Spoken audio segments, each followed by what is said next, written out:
নওগাঁর বদলগাছি উপজেলার মথুরাপুর ইউনিয়নের গোবরচাপাহাট এলাকায় বাংলাদেশ জাতীয়তাবাদী দল মথুরাপুর ইউনিয়ন বিএনপি-এর উদ্যোগে এক নির্বাচনী জনসভা অনুষ্ঠিত হয়েছে। নওগাঁ থেকে খালিদ হোসেন মিলুর পাঠানো তথ্য ও ভিডিও চিত্রে দেখুন বিস্তারিত। রোববার বিকেলে মথুরাপুর ইউনিয়ন বিএনপি-এর আয়োজনে গোবরচাপা হাইস্কুল মাঠে অনুষ্ঠিত এই জনসভায় প্রধান অতিথি হিসেবে উপস্থিত ছিলেন জেলা বিএনপির সভাপতি আবু বক্কর সিদ্দিক নান্নু।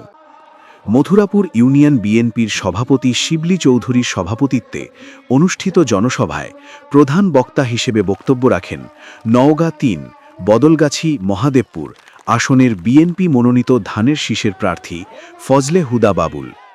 এ সময় বিশেষ অতিথি হিসেবে বক্তব্য রাখেন জেলা বিএনপির সাংগঠনিক সম্পাদক নূরে আলম মিঠু, খায়রুল আলম গোল্ডেন, বদলগাছি উপজেলা বিএনপির সাধারণ সম্পাদক আব্দুল হাদি চৌধুরী টিপু এবং জেলা যুবদলের সিনিয়র যুগ্ম আহ্বায়ক রওশনুল ইসলাম রওশন।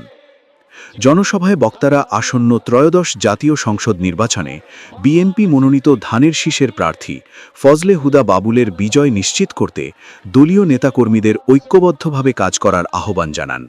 এ সময় ধানের শীষে সকলকে ভোট দেওয়ার আহ্বান জানান বক্তারা।